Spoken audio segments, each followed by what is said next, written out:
Hello, my loves. Welcome back to another episode of Unfollowing Mum. Now, on today's episode, you have just got me, and it's going to be a slightly different episode. I want to talk to you about some of these symptoms and the things that you may experience that you didn't realise were a part of your trauma. Now, heads up, before I go any further with this episode, I want to make it crystal clear that absolutely none of the things I am discussing in this episode are diagnostic. They're simply not.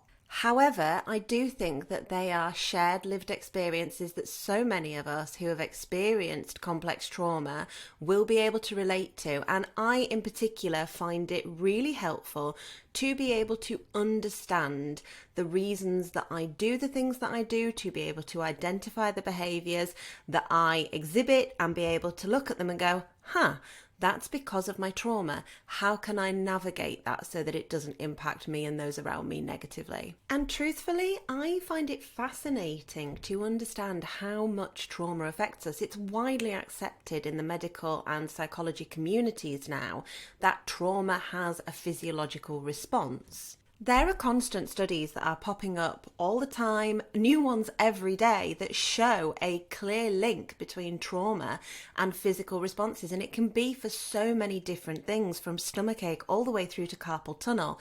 So there really is a link there. And there are so many things that I think we pass off as just being a bit quirky, or often worse, us saying, oh, we're weird, or there's something wrong with us, when in fact, that's not the truth at all. This is a response to your trauma. Now, as I go through the episode, you might also recognise that a lot of the symptoms that I talk about are also linked with neurodivergence. I have friends who are diagnosed with ADHD who share some of these symptoms and will often say to me, are you sure you don't just have ADHD? Like, this is the same kind of thing that I do. And the answer is no, not that I know of. I have had complex trauma. But so many of the things that we recognise now as being part of neurodivergence are also part of complex trauma, because that in itself is a type of neurodivergence. Trauma literally changes your brain chemistry. And I do mean it quite literally changes your brain chemistry. So when you are under stress, cortisol is the hormone that is produced, and that is essentially produced to shut down certain functions so that your body can focus all that energy on dealing with the stress at hand. If you grow up in a toxic household, and for people who've had PTSD or C-PTSD, that stress response system stays activated, which means that your cortisol levels are constantly altered. Studies have been conducted multiple times to show that people who have PTSD or C-PTSD, which PTSD being post-traumatic stress disorder, or C-PTSD being complex post-traumatic stress disorder, which is the most common in people who have grown up in abusive households, those cortisol levels are almost always either too high or too low. That mind-body connection is real. It's there. There's proof of it. And when you are suffering mentally, your physical wiring is short-circuiting. That prolonged exposure to all those changes, especially in a developing body, that unbalance constantly, it's bound to have some physical symptoms at some point. And fantastic researchers and specialists have proved that this is the case. If you read any of Gabor Mate's books, they are fantastic at looking at exactly how trauma affects your body. There's also The Body Keeps Score, which is by Bessel van der Kolk. Yeah, that's it, Bessel van der Kolk. Which is a fantastic book that looks at exactly how and why trauma impacts us with that physiological response. It's not just about, it's all hidden in the brain. No, there are actual symptoms that are shown. We just ignore them because we're unwilling to acknowledge the link between trauma and our physical bodies. Now, there are plenty of trauma symptoms that I think it would be safe to say the majority of people would associate with trauma. Things like flashbacks, sleep disturbances, where you're waking up in the middle of the night, or you're really struggling to get to sleep, insomnia, that kind of thing. a low self-esteem, or a really harsh inner critic. When you think about how trauma is portrayed in the media or in movies, we often think of PTSD, usually from a soldier or somebody who has been in a terrible experience, but it's a one-off experience. And the difference with complex trauma is that it's a continual thing. For complex trauma survivors, it's not just an event, and that's not to diminish PTSD, that is horrific in and of itself. But the difference between the two is that one usually is centered around an experience or an event, whereas complex trauma is something that has been sustained for an extended period of time, like childhood trauma. And that does not necessarily mean that if you have experienced childhood trauma, you have C-PTSD. But for a lot of people who have experienced childhood trauma, they do have C-PTSD. And those flashbacks, those memory lapses, that distorted sense of self, all of those things are very real experiences for them in the same way that they would be for someone who had PTSD. But we often think of these symptoms in this really dramatic way. You know, you think of the soldier who's come back from war who sleeps with a gun under his pillow and jumps at his wife or partner because, it's all so stressful, and he hears a bang and goes into some kind of psychotic break. It's not the reality of what it actually is like living with these things. Don't get me wrong, it can be, absolutely, and that in itself is absolutely horrific. However, we have this very one-dimensional idea of what trauma and PTSD or C-PTSD will look like, and that's not the reality for the majority of people who are experiencing C-PTSD symptoms. How many times will you have said to somebody, oh, actually, I have a lot of childhood trauma, and they'll have gone, oh, right, was mummy not nice to you? Or been really dismissive of it, or just a bit awkward about it because they don't know what that actually means. And when you're an adult, it's, well, you should get over it. And as I said at the beginning, it's so much more complicated than just getting over it or just working through it with a therapist or any of those things, because that is a literal change to your brain chemistry. It's a bit like saying to somebody who is autistic or has ADHD or any other kind of neurodivergence, oh, well, you should just get over it and just change. It's not the reality. And it's super invalidating and dismissive. So yes, when we think about trauma and we think about PTSD or C-PTSD, we do think about those big flashbacks, the horrific nightmares, the low self-esteem, maybe even drug use or substance use. We might think about violence in all these extremes, but there are some really niche things that I think are really interesting that I know I've experienced myself on more than one occasion. So take, for example, one of the things that I have noticed about myself and that I have noticed when speaking to clients and speaking to other people who have experienced C-PTSD is clumsiness, especially if I am in a triggered state. Now that might not sound like a big deal, and it's not. It's one of the real minor ones, don't get me wrong. If I could trade out having just clumsiness for the horrendous nightmares that I get when I'm really triggered, then yeah, I'd trade it out in a heartbeat. It's not a big deal, but it is quite interesting. When I have been in a particularly dark mood, or I've been depressed, or I've had an argument with my spouse, or something has triggered that fight or flight response in me and those increased cortisol levels, I become really clumsy. In fact, in my day-to-day life, I am a very clumsy person, and that's often associated with trauma or neurodivergence. Something that I never knew. I'll give you an example. A couple of weeks ago, I'd had a really big row with my spouse and I was feeling really, really triggered. It brought up so many emotions of abandonment. It brought up so many stress responses. It just really put me in a bad place. And I was trying to do the dishes and I dropped a plate completely out of the blue. Not a big deal. And then I dropped one of my favourite cups. Again, completely out of the blue. And I wasn't doing anything different to what I would normally do, but I was in such a triggered state that my brain was just not functioning at all. And I'd become so clumsy. I've this week got bruises on my legs, on my arms. I've even got one on my head, and I've got no idea how I've done them. But when I was doing some research on C-PTSD, one of the things that came up was clumsiness. And when I was looking into trigger responses and how we respond to different things, one of the quirky things that came up again was clumsiness. And it's linked to the fact that our brain is so busy trying to disassociate from the stresses and so busy trying to cope with the stress that we just don't have the normal functionality that we would have if we were in a good space. Which makes sense when you think about it. It all adds up.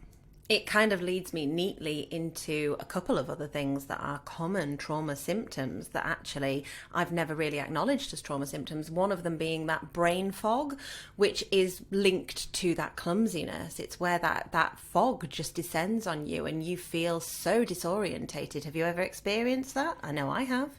You can be midway through a conversation and then suddenly it's like your brain just goes, you know what? No. And you struggle to retain that information. We talk about short-term memory loss being a really common symptom of C-PTSD, PTSD, trauma, depression, all these different things.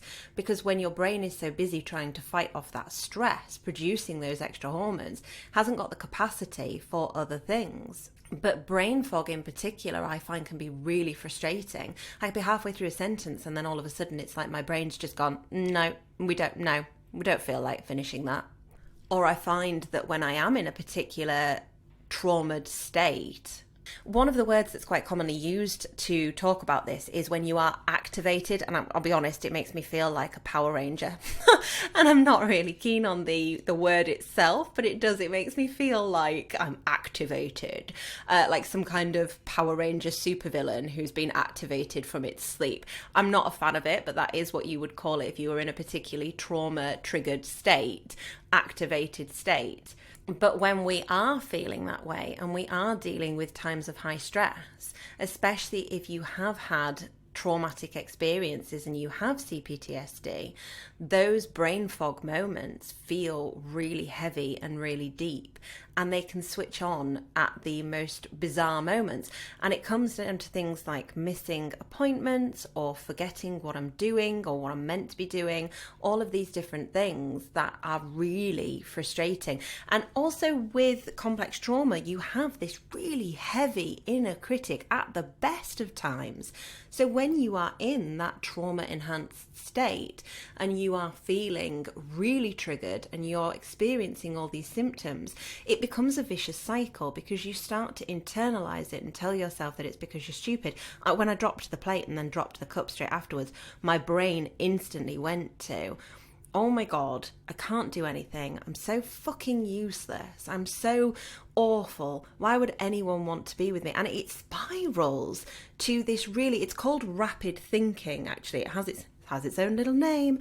And it's when that inner critic goes into like hyperdrive and you start to internalize everything and you make these mountains out of molehills, which again is re-traumatizing because you've always been told by your toxic parent that you're overly dramatic, that you inflame everything, you make this so much more dramatic than it needs to be, and then you are quite literally doing that inside your own head with that negative inner critic, that negative voice that's telling you you're useless, you're awful, you're horrendous, you're worthless because you've dropped a plate. I make it make sense, but now that I know what that is and why those things happen to me, I can catch it. And I do believe there is power in knowledge, in knowing that these things are trauma symptoms, and that I can catch it and go, hang on a minute, I'm being extra clumsy here because I'm really triggered.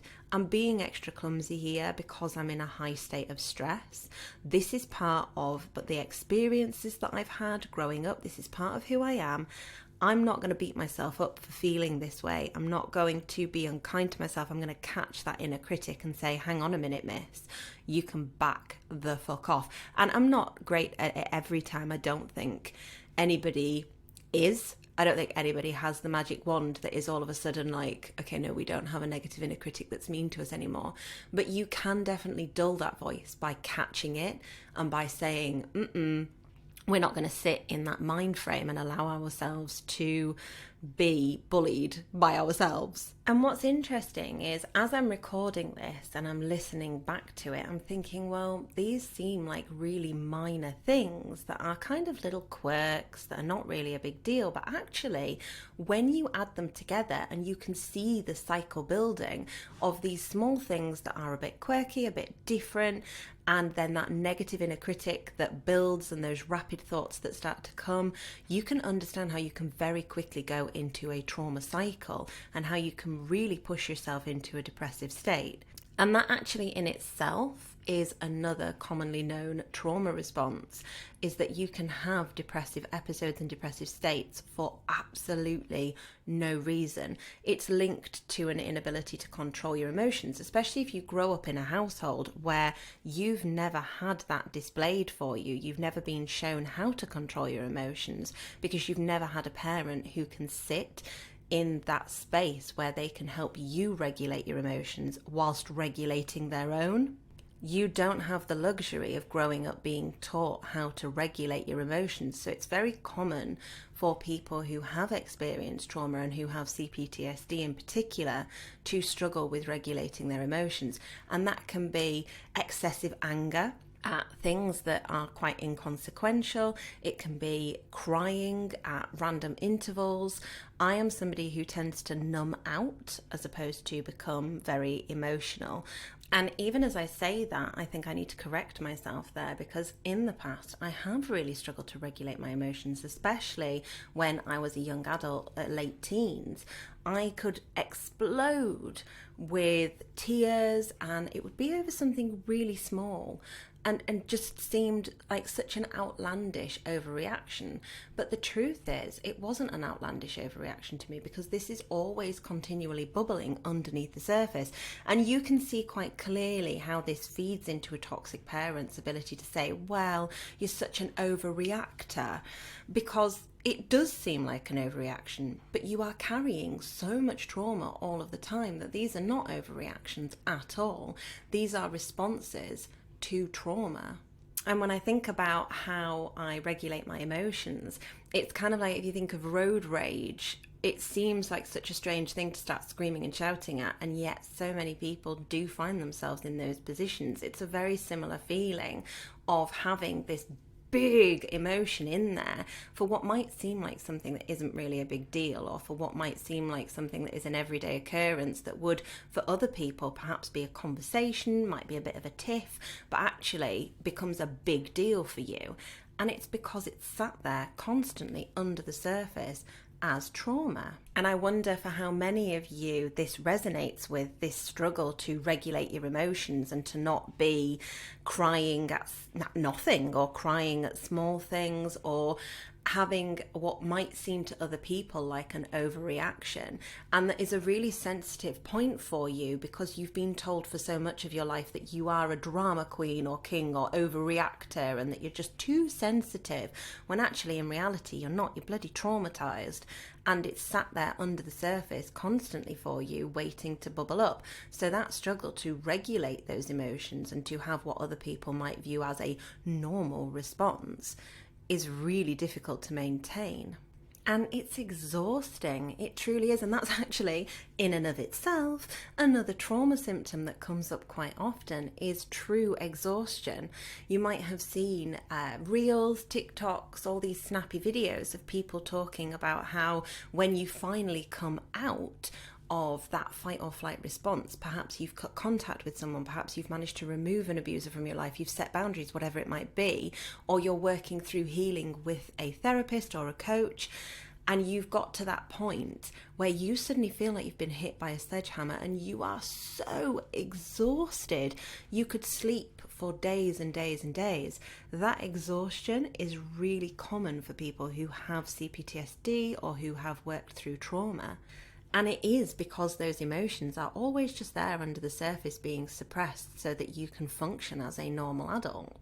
It is because of those increased cortisol levels that you are constantly in this state of fight or flight, that when you suddenly come out of that and you feel safe, all of that exhaustion is allowed to hit you. If you think about fantasies where it's, take The Walking Dead, for example, where they're constantly in this stressed state and they don't get to sleep. And I look at them sometimes and think, how the hell are they still functioning? Like, this is so unrealistic. You wouldn't be able to function. People do. People in reality do function in these extreme traumatic situations, be it war-torn countries or be it childhood trauma where they're constantly at risk of being abused. People do function in these high states of trauma for years and years, decades, lifetimes. And then when they stop, they have to deal with it all. The body really is a remarkable thing that it manages to keep going, especially for children when it's developing throughout these different scenarios. And I want to reiterate again, trauma isn't a pissing contest. There isn't, oh, well, so-and-so had it worse because they had this experience. Trauma is valid regardless of how it's come about. It's valid, and you're allowed to have these symptoms, these responses, as much as you might not want them, because let's be honest, none of us do. But you are allowed to acknowledge that you have experienced trauma. It's valid, and it doesn't matter if you feel that someone else had it worse than you. There will always be someone else who appears to have had it worse than you. Don't let that invalidate your experiences and hold you back from acknowledging that the experiences you have had are abusive and the experiences that you've had have given you trauma. I mentioned earlier nightmares, and nightmares are something that I have always had, and I kind of knew that they were a part and parcel of trauma, of C-PTSD and PTSD, but I didn't actually realise to which degree my nightmares were linked to my experiences with complex trauma. Also never really acknowledged how when I am in a heightened state of stress, my nightmares get wild and it feels like I haven't slept. It feels like I haven't slept for days, and I talk in my sleep, I thrash about. It sucks. My nightmares can be really silly, but actually as an adult it can be quite embarrassing to acknowledge that you're constantly having these nightmares. It seems really silly, and mine are so rushed and rapid thoughts just constantly flickering and running through my mind. It might be something that I've seen on TV that links to something that I ate, that links to something that was said that day. They have no rhyme or reason and they make no sense, so they're so disorientating. But if you say to somebody, oh, I just had a really bad nightmare, as an adult you're just expected to kind of get up and get on with it. Like it's little kid stuff that you would want to have a cuddle afterwards, or that you'd go and climb into your parents' bed, although I think for a lot of us that was not an experience that we could have had. But in the norm, that is what would happen. A child would have a nightmare, they'd seek a parent's reassurance, they'd get the reassurance, they'd learn how to self-regulate. Cool, great. But when you have had childhood trauma, those nightmares, you could do a whole episode yourself, I think, on nightmares for people who've experienced complex trauma, because they're just wild and there's no way to really explain them. But if you do have nightmares that are like weird and really over the top and leave you feeling really disorientated, really exhausted, and like you just haven't slept at all, but make you feel ashamed, like you should be able to just shake it off because you're an adult and you know it's not real, you're not alone in that experience. It's actually a very common response to complex trauma, because when your brain does relax enough for you to sleep, that's when it starts to process those higher levels of cortisol. It's when it starts to process all of the different things that it has seen, heard, and acknowledged throughout the day that you have been suppressing and trying to disassociate from, which is another complex trauma response. Ever been accused of being the child that daydreams, or being an adult who finds themselves daydreaming and struggling to focus a lot? That can be disassociation. And again, as I said at the beginning, none of these are diagnostic and none of these are just symptoms of trauma. They can be symptoms of many other things as well, but they are linked to trauma. I can be pretty big on disassociation when I'm feeling really threatened, and I've found that actually as I have been moving through my healing journey, disassociating is something I have found harder to do, and something that I've had to acknowledge I relied on quite a lot when I was in a triggered state.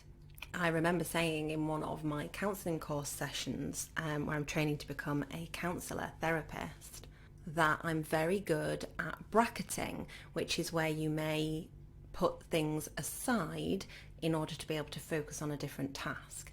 And I didn't actually share with the group that I am good at bracketing because when I was a child, I was taken to see a psychologist and they taught me exactly how to do that.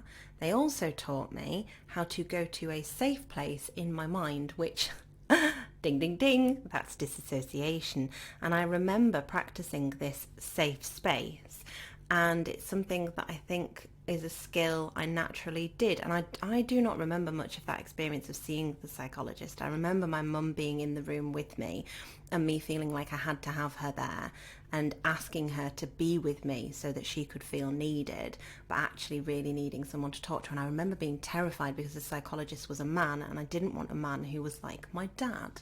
And I can't have been more than 8 or 9. And I think actually it was during a period when my school had shut down and I'd moved to a new school in the interim between going to, so I must have been 10. I must have been 10 because I was waiting to go to the secondary school that I had been bigged up to love, that I was so excited for. And my little primary school had shut down, so I'd had to find a new school.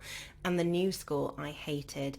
And when I say I cried every single day for the school year, and that's how I started my day and spent the majority of my day crying through that. It's a period of my life that I look back on with such sadness and confusion because I still can't quite understand what it was that was triggering me into these episodes of not being able to stop crying. But I couldn't. I simply could not stop crying. I could not calm down. I could not regulate my emotions. And I think in the end, that was what pushed my mum to take me to see a psychiatrist or psychologist. I'm not sure which one he was. As I say, my memories around that are really quite murky, but I do remember him sitting with me and teaching me how to find my safe space inside.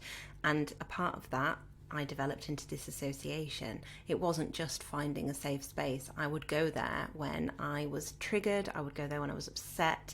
I would go there quite a lot. And I also remember, I'd forgotten about this, but I do remember when we first moved to, well, I'll say when we first moved, we moved when I was about 9, and I now own the house that we moved to when I was a child. But when we first moved to this house, one of the bedrooms was just piled up with carpets because my mum insisted on bringing her carpets from her old house, which in hindsight is actually quite bizarre. I've never really thought about that. But I remember those carpets were all piled up in one of the spare bedrooms to the point where you could barely get in the room. And I used to go and sit for, no word of a lie, hours on those carpets. No music, we didn't have phones or anything like that when I was a kid. I used to just sit.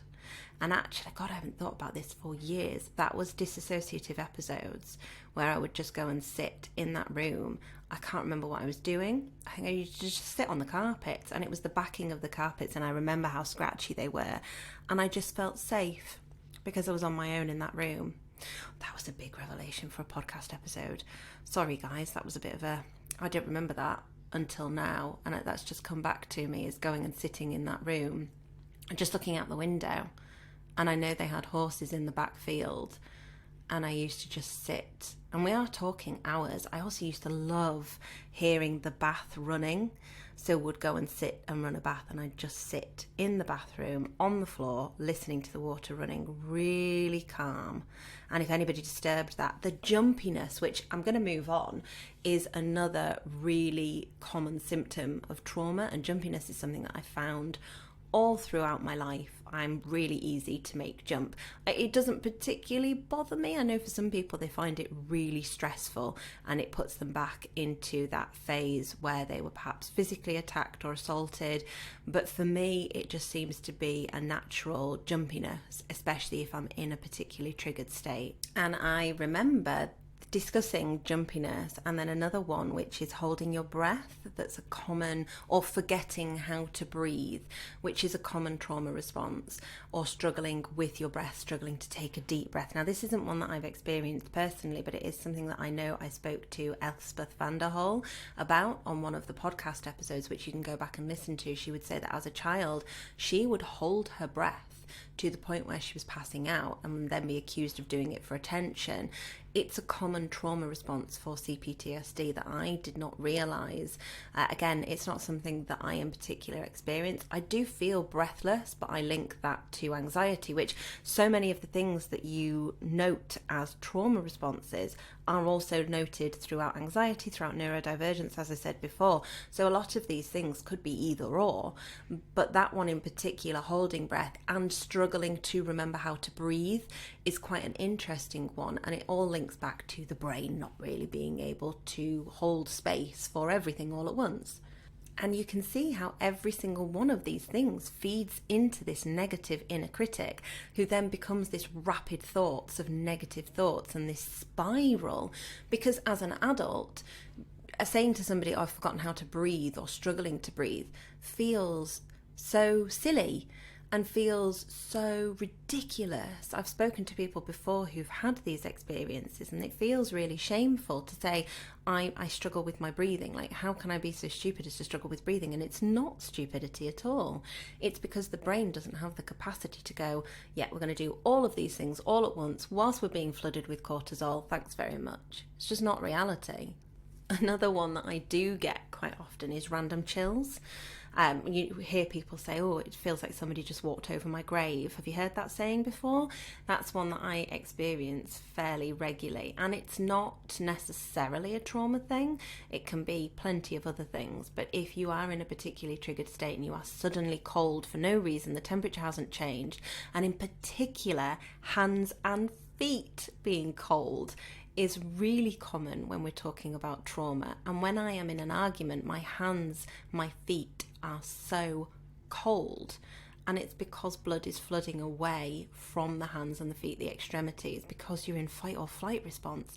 And when we think about our bodies being these amazing machines, they truly are, in the way that they keep us going throughout all of these traumatic experiences and throughout this trauma, whilst they're so busy trying to just cope with everything.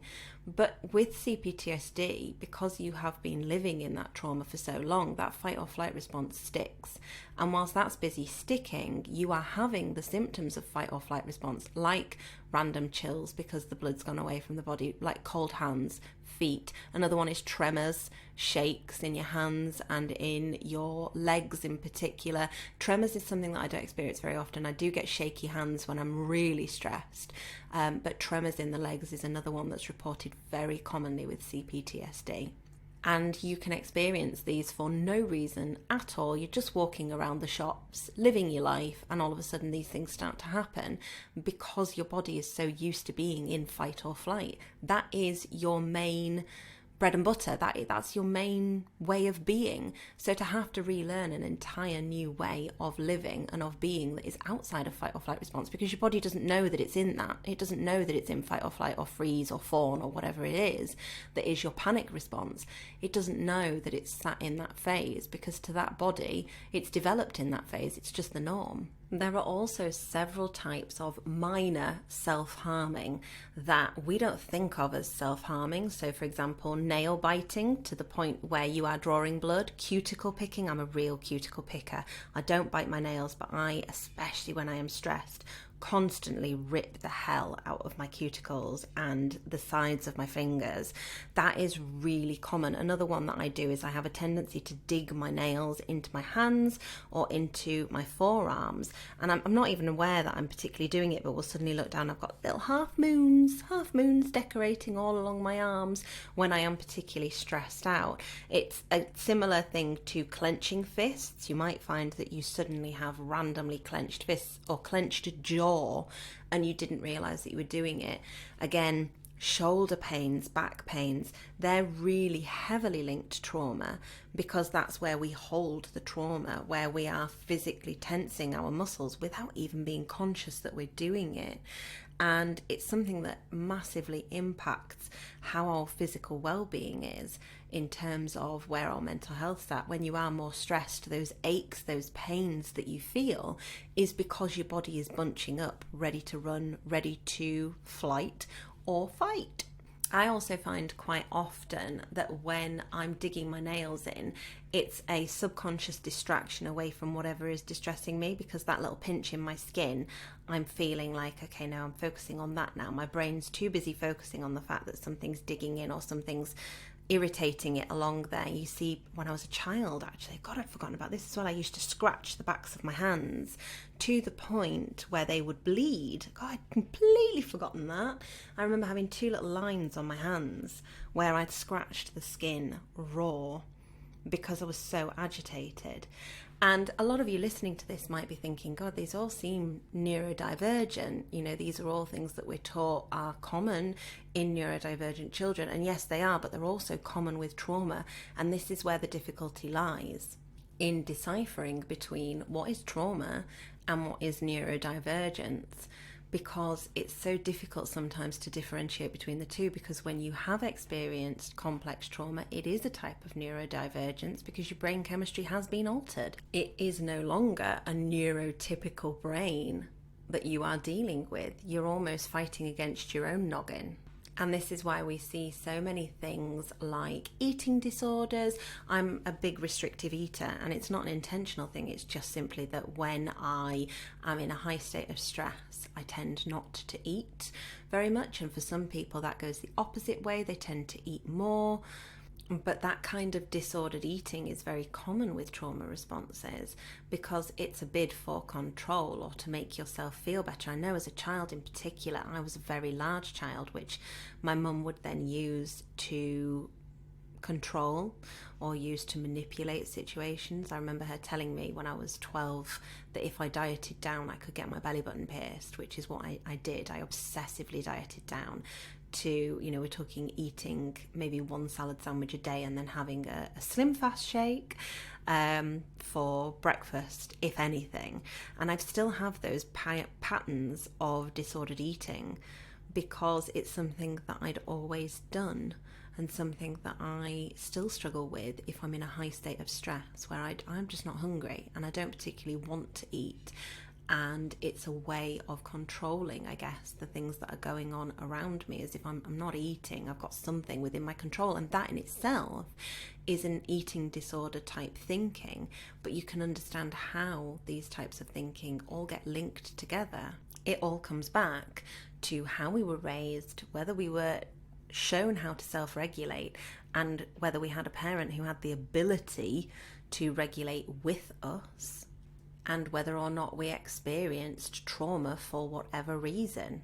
And you might listen to this and think, well, I had a really difficult childhood, but I don't experience any of this and I don't relate to any of it. You might relate to all of it and you might only relate to the odd bit, but it's important for us to note that when we talk about childhood trauma and we talk about difficult childhood experiences, they are not necessarily the same thing. You can have had a really difficult childhood without having trauma, and you can have really awful experiences without having trauma.